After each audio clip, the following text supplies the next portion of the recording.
Greetings and salutations, everyone. My name is Andrew Kiorkof, and welcome to my YouTube channel. Today, we're talking about second-year running backs going into our 2020 fantasy football season. On today's episode, we're going to be talking about Miles Sanders and Josh Jacobs in specific, because not only are they my favorite second-year backs, but I truly believe they have the most opportunity and talent amongst their draft class, and they have the biggest chance to making a huge jump, similar to how Nick Chubb made a huge jump in production from 2018 to 2019. These two guys are not only capable, but could potentially do that this upcoming season. So we're going to talk about that and why I think you guys should not be leaving them on your draft boards this upcoming draft season. So before we begin today's video, let me remind all of you, Andrew Kiorkof's 2020 Fantasy Football Draft Guide is now available. Go down to the description of the video. You can find a video I posted a little bit earlier this week talking about everything that will be involved in that. My website, my Patreon, and all those website links are down there. So thank you very much for your support. While you're down there, if you're new to the channel, click that subscribe button. But if you've been here before, make sure you click that bell notification button to stay up to date on my latest content.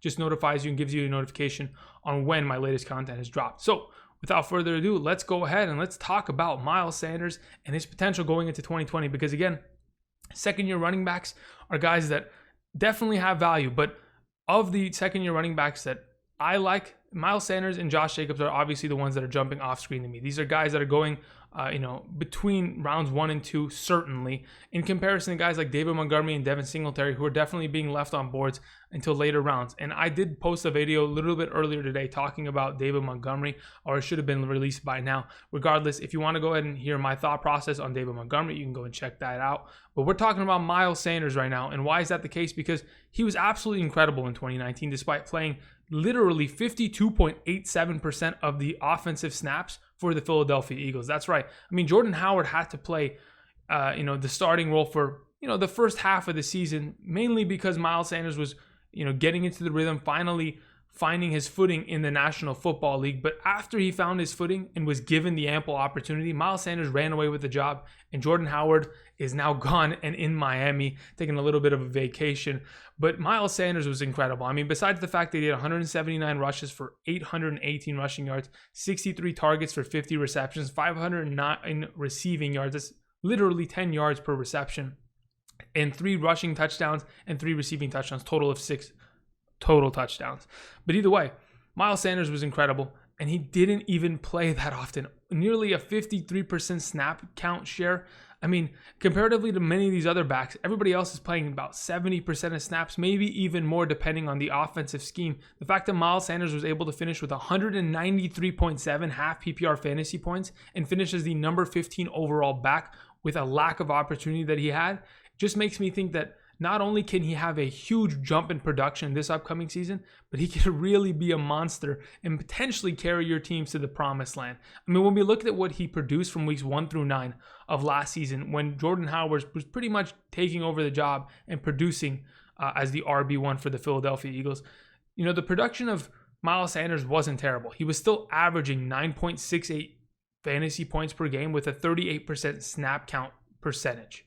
And he was the number 29 overall back in the first 9 weeks. I mean, that's not terrible. Averaging almost 10 points per week, you're pretty much a flex sitting there, perhaps on somebody's bench or on, in a starting lineup, still producing because of his capabilities in the passing game. I mean, a rookie running back coming out and getting 63 targets and 50 receptions, that is no joke. That does not happen every year, and that absolutely needs to be taken into account, because in a half PPR league, Miles Sanders has incredible value. On top of it, where the big jump was made was when Jordan Howard went out with an injury and Miles Sanders was finally given the opportunity to be the starting back of this team. From weeks 11 through 16, he not only averaged 16.67 fantasy points per game, but had a 77% snap count share and was the number 4 overall back in those weeks. Miles Sanders can, without a doubt in my mind, not only take over this backfield with the ample opportunity, but be able to deliver fantasy owners consistent production on a weekly basis, because he's an incredible back, to say the very least. But behind this offensive line, in this Eagles offense, it just makes his opportunity that much greater. I mean, sure, being able to have, how many games was it? It was exactly 12 games of 3+ receptions and 5 games of 4+ receptions. That in itself is incredible opportunity. We don't ever see running backs really get that kind of opportunity. Josh Jacobs didn't get that opportunity last season. It may not get that this upcoming season, but the fact that Miles Sanders is so heavily involved in the passing game and will be the early down runner for this team and potentially a 3-down back, a workhorse to a sense. Miles Sanders, I mean, the sky's the limit for him this upcoming season. And that just really, it pretty much summarizes my thought process there, because I really do think that even with a Boston Scott behind him, this team didn't address the running back position this offseason. I mean, there was a lot of rumors that they were going to bring in a Devontae Freeman or a LaShawn McCoy or keep Jordan Howard, but that wasn't the case because they believe in Miles Sanders and he's going to be the starting running back for this team going forward. I mean, even when, we kind of look at Doug Peterson and his history, Doug Peterson's always wanted to run an RBBC situation. I mean, every single year as the starting or as the head coach of the Philadelphia Eagles, prior to last season, he had never given a single running back over 200 touches in a season.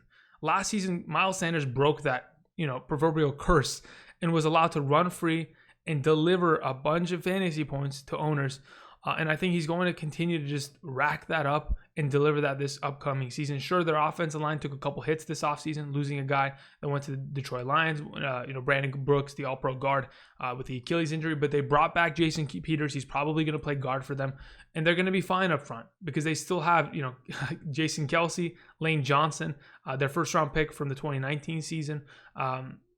So they still got a pretty solid offensive line there. So Miles Sanders is going to be just fine. And I truly do think that offensive line makes a huge difference. I mean, there's a reason why Miles Sanders averaged 4.6 yards per carry last season, had 3.25 yards after contact per attempt. On top of it, had 16 rushes of 10 plus yards. That in itself, a beautiful number. 7 plus rushes of 15 yards and had 27 avoided tackles on the ground, 7 through the air. One of these running backs that is elusive, has breakaway speed, is a mini Saquon, again, played with Saquon at Penn State, and really is in an offensive scheme that surely wants to run the ball. And now that they get their receivers back, whether it's Alshon Jeffrey or Deshaun Jackson or Jalen Reagor from the draft, and you have a healthy core of receivers, defenses aren't going to be able to stack the box like they did last season and force Carson Wentz to either throw it to one of his tight ends or out of the backfield. They're going to spread out defenses with the speed of Reagor and Deshaun Jackson, and it's going to give more opportunity for Miles Sanders. Again, this is a guy that averaged 12.11 fantasy points per game last season and I think missed half of the last game against the New York Giants due to an injury.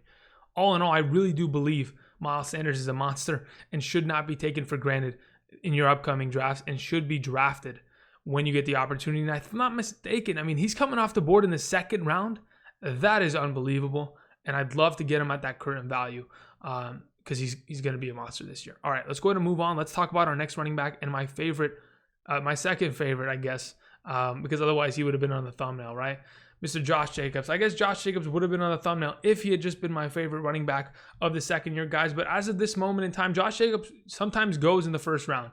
And that's why I kind of prefer, the Miles Sanders experiment, as you may say.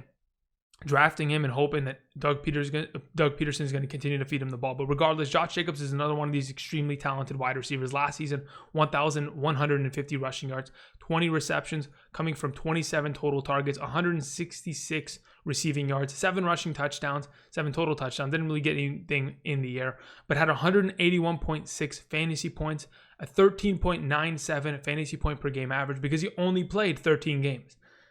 If Mr. Josh Jacobs had stayed healthy throughout the entirety of the 2019 season and played all 16 games, he would have produced 223.50 fantasy points and finished as the number 9 overall running back in a half PPR format. That in itself says everything. Even with the rookie year tendencies and being able to get the learning curve and learn the playbook and deal with everything that you have to deal with as a rookie, Josh Jacobs stepped into the Raiders organization, who definitely wants to run the ball, and took the job and ran with it.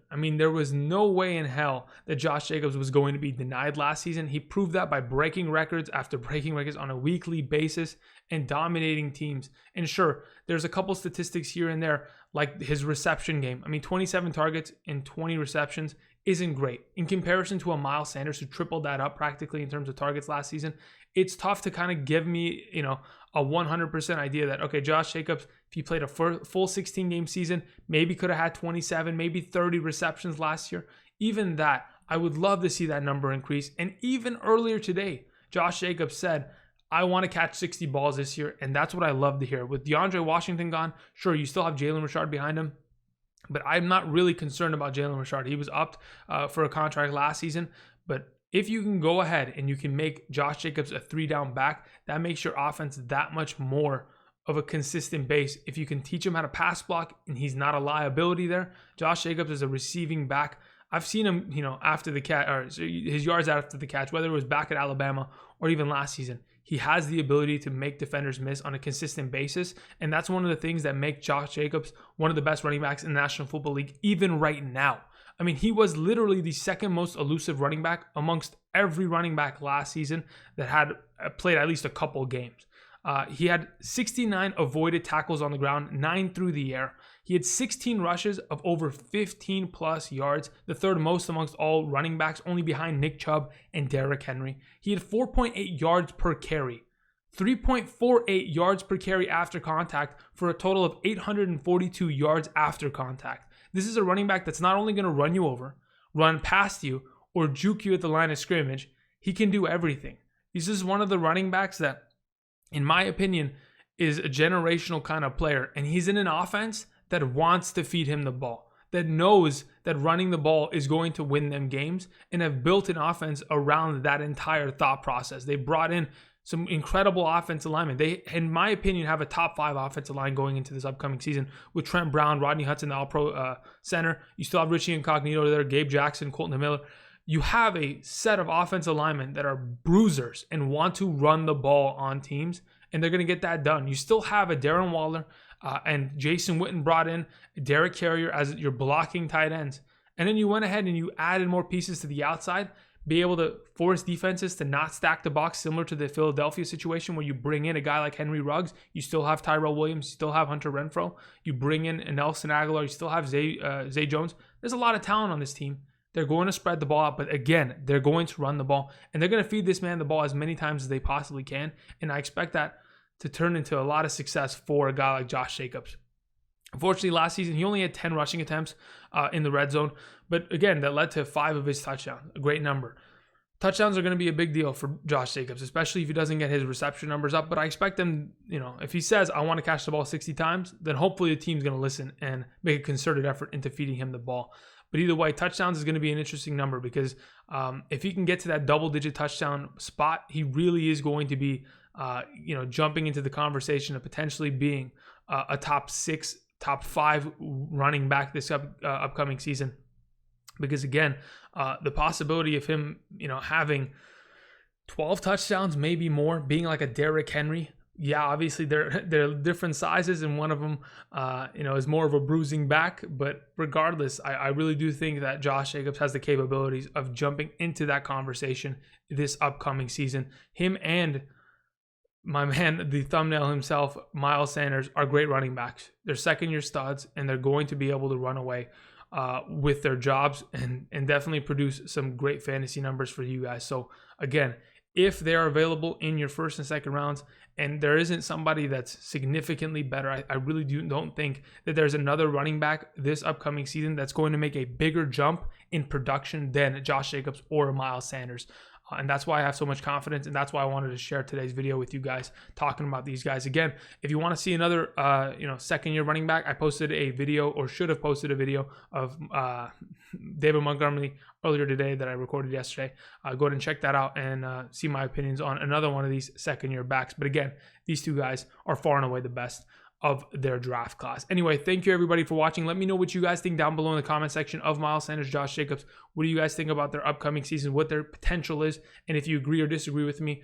Again, anybody's opinion is relevant. This is all subjective. Nothing here is an objective opinion. Everybody's opinion is valid. So let me know down below what you guys think, if you guys are targeting them, and anything of that nature. Outside of that, if you like today's video, click that like button, and until next time, I'll see you guys. Peace.